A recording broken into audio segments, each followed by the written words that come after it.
শুভ সকাল, কেমন আছো সবাই? মনির সংসারে আরেকটি নতুন ব্লগে সকলকে স্বাগত জানাই। আশা করছি যে যেখান থেকে ভিডিওটি দেখছো সকলে খুব ভালো রয়েছো। আজকে হচ্ছে শুক্রবার আর এখন ঘড়িতে বাজে ওই 7:30 মতো। আর আজকে তো হচ্ছে হোলি, তো সকল বন্ধুদেরকে জানাই দোল পূর্ণিমার অনেক অনেক শুভেচ্ছা। সকলে হোলি খেলো ভালোভাবে। তো দেখো এখন সকালে আমি আজকে অনেকটা সকালেই উঠেছি, যেমন প্রত্যেক দিন উঠি সেরকমই, কারণ ওর বাবা তো কালকে রাত্রে ডিউটি গেছে, সেই কারণে সকাল করে উঠলাম। তবে কি জানো তো, ওর বাবা এখনও আসেনি।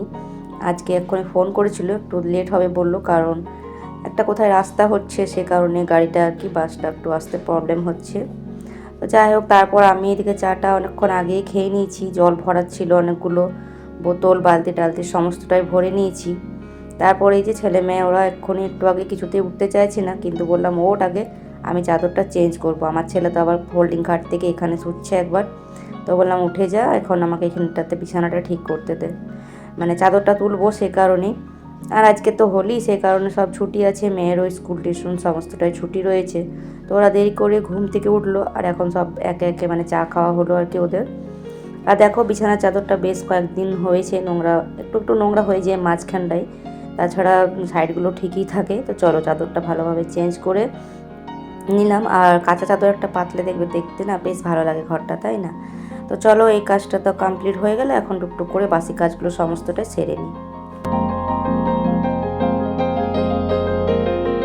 তো সমস্ত বাসি কাজটাই অফ ক্যামেরাতেই সেরে নিয়েছি। আর এখন এই যে স্নান করে চলে আসলাম হচ্ছে ঠাকুরের বাসনপত্র, ঠাকুর ঘরটা একদম মুছে টুছে পরিষ্কার করে নিয়ে চলে আসলাম বাসনগুলো। তো আজকে মোটামুটি ওই কাজ চালের মতো আর কি মেজে নেব, কারণ আজকে ওই পিতম্বরী পাউডারটা দিয়ে মাজছি না, কারণ ওটা দিয়ে মাজলে না একটু টাইম নিয়ে মাজতে হবে, একটু আজকে তাড়াহুড়োর মধ্যে আর কি মেজে নিচ্ছি। কয়েকদিন থেকে নোংরা হয়ে রয়েছে বাসনগুলো। পিতলের বাসনগুলো কি বলতো, দেখতে তো বেশ ভালোই লাগে, তবে এই যে মাজার দিক থেকে না একটু মানে কষ্টকরই বলতে পারো, কারণ পিতলের বাসন একটু ভালোভাবে না মাজলে না দেখতে কেমন জানি লাগে দেখতে। তো দেখো এই সাবানটা দিয়ে আজকে একটু ঘষে মানে মেজে নিলাম যেমন তেমন করে, কারণ আজকে একটু তাড়া রয়েছে, ওর বাবার আবার শিফট ডিউটি রয়েছে। তো সেই জন্য না রান্নাবান্না একটু জানোই তোমরা তাড়াতাড়ি করে করতে হয়, আর যেহেতু একাই সমস্ত কাজটাই কমপ্লিট মানে করতে হয় আমাকে, সেই জন্য আর কি ভাবলাম আজকে একটু তাড়াহুড়োর মধ্যে মেজে নিলাম, পরে কোনো দিন হয়তো পিতম্বরীটা দিয়ে আবার ভালো করে মেজে নেব। তো চলো এগুলো হচ্ছে বাসনগুলো ধুয়ে নিলাম। আর এখন এই যে যেটা ঘরটা মুছে নিয়ে আসলাম, ওই রুমালটাও ধুয়ে নিয়ে এখন জলটা নিয়ে গিয়ে ঠাকুর ঘরে আগে রেখে দেবো, আর তারপর হচ্ছে ফুলগুলো তুলে আবার নিয়ে যাব। একবারে তো হবে না সবগুলো, বাসনগুলো মাঝে সাঝে হচ্ছে ঘরের মধ্যে যদি খুব বেশি নোংরা না হয়ে থাকে তাহলে ঘরে ধুয়ে নিই, ঠাকুর ঘরের মধ্যে একটু জল বুলিয়ে নিই যদি খুব বেশি নোংরা না হয়। আর দেখো বেশ কয়েকটা এদিকে জবা ফুল ফুটেছিল, তুলে নিলাম। আর সাদা ফুলটা দেখছি টগর ফুলটা ফুটেছে কিনা, তবে টগর ফুলগুলো ফোটেনি দেখছি একটাও। তো চলো এই যে ফুলগুলো এখন সবটাই তুলে নিই। আর কি বলতো, ওইদিকে দেখছি অপরাজিতাগুলো ফুটছে, দু একটা ফুটেছে, তার সাথে এইগুলো তুলে নিলাম আর কি। গাছের ফুল দিয়ে যতটুকু পারা যায় মানে পুজোটা করে নিই। আর যে ফুলগুলো ফুটে থাকে সেগুলো তো ঠাকুরকে দেওয়ার জন্যই ফুল গাছগুলো লাগানো। আর দেখো এই যে অপরাজিতাটা দেখছো কয়েকটা 3-4টে মতো ফুটেছে, তো সব কটাই নিয়ে নিলাম। একটা ছিল ওটা কালকের মনে হয় একটু কেমন মুরঝে গেছে। তো চলো ফুলগুলো সবটাই তোলা হয়ে গেল, এখন যাই গিয়ে চলো পুজোটা সেরে নিই। আর তোমরা ভিডিওটা দেখতে থাকো, আশা করছি ভিডিওটা তোমাদের বেশ ভালো লাগবে। আর আজকে যেহেতু দোল পূর্ণিমা, কালকে তো পূর্ণিমা লেগে গেছে, তবে কি বলতো কালকে পুজো করা হয়নি, সেই কারণে আজকে এখন এই যে আবিরগুলো ঢেলে নিচ্ছি প্লেটটার মধ্যে। 3 প্যাকেট আবির রয়েছে, তো সব কটাই হচ্ছে একটু করে ঢেলে নিচ্ছি প্যাকেটটা থেকে এই যে প্লেটটার মধ্যে, আর ঠাকুরকে তারপর একটু করে আর কি দিয়ে নেব। তো এই যে দেখো 3 রকম কালার কি সুন্দর লাগছে দেখতে, তাই না? সবুজ, হলুদ আর এই যে বেগুনি কালার, 3টে ঢেলে নিয়ে এই যে ঠাকুরের ফটোগুলো নিয়ে একটু একটু করে সব ঠাকুরগুলোকে আর কি দিয়ে একটা করে আবির, যেহেতু দোল পূর্ণিমাতে মানে দেওয়া দরকার মানে দিতে হয়। আর কালকে তো পূর্ণিমা লেগে গেছে, কালকে দেখছিলাম অনেকের বাড়িতে পুজো হচ্ছিলো, যারা পুজো করায়।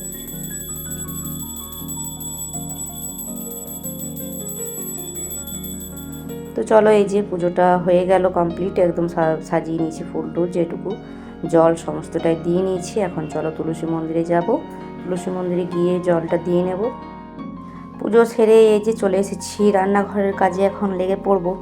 কারণ কি বলতো, ঠাকুর ঘরে আজকে বেশ অনেকটা সময় লেগে গেল, ঠাকুর ঘরটা খুবই অপরিষ্কার হয়েছিল, সে কারণে মোছামুছি এসব করতে অনেকটাই লেট হলো। এখন এদিকে ভাতের জলটা বসিয়ে দিলাম, আর সাথে হচ্ছে একটু মসুর ডাল চাপিয়ে দিলাম এদিকে, মানে চাপাবো, জলটা এখন দিলাম, আর সাথে হচ্ছে এই যে মসুর ডালটাও দিয়ে দেবো, আর সাথে না একটু হচ্ছে আলু দিয়ে দেবো। ওর বাবার তো ডিউটি রয়েছে, তোমাদেরকে বললাম, সকালে তো আসলো একটু লেট করে, তারপর ও এখন ঘুমাচ্ছে, ও ঠিক টাইম মতো মানে উঠবে আর কি, বলে দিয়েছে ঠিক টাইমে মানে কাজের সময় উঠবে, যাবার আধ ঘন্টা আগেই উঠবে। তো চলো ওইদিকে ডালটা বসিয়ে দিলাম, সাথে না কয়েকটা আলু দিয়ে দিলাম, আর জল খাবারটাও খাবো, আমি তো জল খাবার এখনো খাইনি, আর এদিকে ভাতের চালটাও দিয়ে দিলাম। তো এটা হতে থাক আস্তে আস্তে এগুলো, ততক্ষণ এইদিকে সবজিপাতিগুলো আর কি বানিয়ে নেব। সবজিপাতি বলতে রয়েছে আজ কয়েকদিন থেকে না টিঁচড় মানে কাঁঠাল রয়েছে, 2-3 দিন হয়ে গেল, আর তার সাথে হচ্ছে এই যে আরও দুটো রয়েছে ছোট ছোট। তো দেখি আজকে ও বাবাকে বললাম যে কোনটা করবো, তো ও বললো যে আগেরটাই করো, তো আগেরটাই করবো। তার সাথে সেই যে সেদিনকে আজকে 2-3 দিন হয়ে গেল মানে ছুটিগুলো নিয়ে এসেছে, তো ছুটিগুলো করা হয়নি। সেদিন তো দেখলে ভিডিওতে আমার বোন ওরা এসেছিলো, সেদিন তো দেখলে কী কী সিম্পল মানে রান্নাবান্না যেটুকু হয়েছিলো, মাংস টাংস এসব হয়েছিলো, তরকারিপাতি বলতে তেমন কিছু করিনি। আর ইঁচড়টা রয়েছে, আর তো আজকে এই যে ইঁচড়টায় তরকারি করব। আর শুঁটিগুলো কী বলো তো, বাড়িতে না কেউ খেতে চায় না, সত্যি কথা বলতে আমারও না শুঁটির তরকারি খুব একটা ভালো লাগে না, কারণ ওর বাবারই বেশি ভালো লাগে, তো ভাজাটা একটু একটু হলে ভালো লাগে আমার, ভাজাটা ভালো লাগে খেতে আমার। তো সেই কারণে ভাবছি ছুটিগুলো ওর বাবা না করলেও বলবে যে তরকারির মধ্যে দিয়ে দিতে, তবে তরকারিটাতে দিলে না আমার ছেলে যদি বা তরকারিটা একটু খাবে, ছুটিটা দিলে আবার খেতে চাইবে না। তো সেই জন্য ভাবছি কি ছুটিটা তরকারিতে দেবো না, এই যে ইঁচড়টা একটু বানিয়ে নিচ্ছি, এই যে তেল দিলাম হাতে, হাতে তেল নিয়ে বানিয়ে নিচ্ছি। আর ইঁচড় কাটতে দেখবে বেশ অনেকটা টাইম লেগে যায়, তো সেই কারণে বসে পড়েছি ইঁচড়টা কাটতে, এই যে বানিয়ে নিচ্ছি, একটু করে তেল নিয়ে হাতে মানে বানিয়ে নিচ্ছি যাতে আঠাটা না লাগে আর কি, মানে হাতে তাও লেগে যাবে একটু একটু। তো ভাবলাম যে এটা কেমন থাকবে কেমন না, কারণ 2 দিন হয়ে গেছে, আর ওই ছোটোগুলো এখন থাক, ওগুলো পরে করবো অন্যদিন। তো এটা এখন বানিয়ে নিচ্ছি, আর ছুটিগুলো না তার সাথে ভাবলাম কয়েকটা বানিয়ে ভাজা করে দেবো, তো আগে এটাকে বানিয়ে নিই, তারপর হচ্ছে ছুটিগুলো পরে বানিয়ে নেব। আর ওইদিকে ডালটাও হয়ে গেছে, এরই মধ্যে নামিয়ে নিয়েছি। আর চলো ওই চোরটাও আমার বানানো হয়ে গেছে, এটাকে একটুখানি হচ্ছে হলুদ দিয়ে ভাপিয়ে নেব, যদি বা কষা টষা কিছু লাগে তো সেটা আর কি কেটে যাবে, হলুদ দিয়ে একটু ভাপিয়ে নিলে। আর শেষে হচ্ছে দেখো বানানোর পর একটুখানি তেল দিয়ে হাতটা মানে একটু বুলিয়ে নিচ্ছি যাতে আঠাগুলো চলে যায়। তো চলো এদিকে দেখো ডালটা তো হয়ে গেছে, ভাতটা একটু অফ করে ওদিকে রেখে দিয়েছি, আর এখন তরকারিটাই হচ্ছে বানাবো। তো এই যে ইঁচড়টা এর মধ্যে ভাপানো হয়ে গেছে, আলুটা তো ডালের মধ্যে দিয়েছিলাম, ওই আলু দিয়ে রান্না করব, একটু হালকা হয়েছে, বেশি বড় বড় দেখে মানে গোটা গোটায় দিয়ে দিয়েছিলাম সেদ্ধ হতে। আর এই যে ইঁচড়টা তরকারিটা করবো, একটুখানি পেঁয়াজটা ভেজে নিলাম, আর হচ্ছে তার সাথে একটুখানি টমেটো দেবো, যেহেতু টমেটো আছে, আর আমার না সব তরকারিতে টমেটো দেওয়াটা একটা মানে কী বলবো, মানে টমেটো দিতেই হয় আমাকে সব তরকারিতে একটু করে থাকলে, আর যদি না থাকে কোনো তখন না দিলেও চলে। টমেটো একটুখানি ভাজা হয়ে গেলে আর কি ইঁচড়টা আর আলুটাই দিয়ে দেবো, সাথে নুন হলুদ দিয়ে দিয়েছি, একটু হলুদ দিলাম যাতে হলুদটা ভালোভাবে লাগে সেই জন্য, আর সামান্য একটু নুন দিলাম যাতে টমেটোগুলো গলে যায় সেই কারণে। আর সাথে দেখো ইঁচড়টা আলুটা দিয়ে দিলাম, মশলাটাও একটুখানি ভাজা হোক, এর সাথে মশলাটা এখন দিইনি, মশলাটা এরপরে এই যে মশলাটা এদিকে রেডি করছিলাম বলতে পেস্ট করা তো হয়ে গেছে, কিন্তু যে সবগুলো গুঁড়ো মশলাগুলো আছে না সেগুলো ভাবলাম মিক্স করছি, এদিকে মিক্স করে রাখলাম, তারপরে হচ্ছে এটাকে দিয়ে দেবো, এদিকে ভাতটাও হচ্ছে অন করে দিলাম, আর একবার একটু ভালো করে হয়ে যাবে তারপর নামিয়ে নেবো। তো দেখো মশলাটা এই যে যেটুকু দেওয়ার গুঁড়ো মশলাগুলো, সাথে যেটুকু আদা রসুন পেঁয়াজ ওগুলোই বাটলাম, তো তারপর এই যে মশলাটা কষিয়ে নিচ্ছি, অর্ধেক তো সব সেদ্ধই রয়েছে, বেশ কিছুক্ষণ কষিয়ে নিয়ে আর তারপর হচ্ছে জল দিয়ে দেবো। ইঁচড়ের তরকারি খেতে বেশ ভালোই লাগে, তাই না? তোমাদের কার কার ভালো লাগে সেটা অবশ্যই কমেন্ট করে জানিও। যদিও এই বছরের প্রথম ইঁচড়ের তরকারি বানাচ্ছি, আজকেই প্রথম। তো দেখো এই যে জলটা দিয়ে দিলাম, তো জলটা একটুখানি ফুটলে আর কি হয়ে যাবে, কারণ বললাম তো যে সেদ্ধ তো করেছি, একটুখানি হচ্ছে সেদ্ধ হলেই হয়ে যাবে। তো একটু ঢাকা দিলাম যাতে হচ্ছে সেদ্ধ হতে থাকে, আর এদিকে ভাতটাও হয়ে এসেছে, এটাকে ওইদিকে নামিয়ে নিই। আর তার সাথে এই যে ফ্রিজ থেকে মানে ডিমগুলো আজ কয়েকদিনই হয়ে গেছে, তবে ওই যে একটার পর একটা হচ্ছেই, তো সে কারণে হয়নি। তারপর নিরামিষ তো সপ্তাহে 2 দিন নিরামিষ খাওয়া হয়, তো সে কারণে হয়নি, তো ভাবলাম একটু অমলেট করে দেবো, দুটোই ভাজা করছি আর কি, আর সাথে হচ্ছে শুঁটিগুলো ভাজা করব, বেশি না, শুধু দুজনের জন্য আমাদের, কারণ ওরা তো খাবে না, ছেলে মেয়ে দুজনে কেউ খাবে না। তো এই যে ডিমটা হচ্ছে ফাটিয়ে এখন হচ্ছে ছেলের জন্য একটু লঙ্কা দিয়ে আর শুধু এরকম নুন হলুদ দিয়ে দিলাম, ও তো আবার পেঁয়াজ দেওয়া খায় না, তো ওটা হয়ে গেলে তারপর হচ্ছে পেঁয়াজ কুচিটা দিয়ে দেবো আমাদের জন্য, বাকিটা হচ্ছে আমাদের জন্য পেঁয়াজ দিয়ে ভেজে নেব। তো দেখো এইদিকে ডিম ভাজাটা হচ্ছে, তরকারিটা ফুটতে থাক। তো তো চলো এইভাবে রান্নাটা টুকটুক করে হতে থাক। আর যেসব বন্ধুরা এখনও আমার চ্যানেলটিকে সাবস্ক্রাইব করোনি তারা প্লিজ সাবস্ক্রাইব করে পাশে থেকো। ভিডিওটি ভালো লাগলে একটা করে লাইক করে দিও। আর যদি তোমাদের একটু ইচ্ছা থাকে তাহলে একটা করে কমেন্ট করে অবশ্যই জানাতে পারো যে কে কোথা থেকে দেখছো বা ভিডিওটা কেমন লাগছে অবশ্যই জানিও। তো দেখো এই যে ডিম ভাজাগুলো 2 রকম ডিম ভাজা আমার হয়ে গেল। তরকারিটা এদিকে হয়ে গেছে, তরকারিটা এই যে নামিয়ে নিচ্ছি আর তার সাথে হচ্ছে সুটিটা ভাজা করে নেব, সজনা সুটিটা। তো এটা কড়াইটা ধুয়ে হচ্ছে এখানে কড়াইটা চাপিয়ে দেবো, আবার চাপিয়ে একটুখানি সর্ষে গুঁড়ো করে কড়াইয়ের মধ্যে গুঁড়ো করে নিচ্ছি। এই যে করে হচ্ছে একটু তেল দিয়ে আর সুটিটা একটু হলুদ দিয়ে আর কি ভেজে নেব। আর ওইদিকে আমার বর উঠে পড়েছে, ও স্নান করতে গেল, ওকে আর কি খাবারটা দিয়ে নেবো। এটা ভাজা হয়ে গেলে ওকেও দিয়ে দেবো। তো দেখো এই যে সুটিটাও ভাজা হয়ে গেল। সুটি ভাজাটা খেতে আমার বেশ ভালো লাগে তরকারিটার থেকে। তরকারিটা সত্যি কথা বলতে আমার একদমই ভালো লাগে না খুব একটা, ও মানে করলে শুধু বাবা বেশিরভাগ খায়।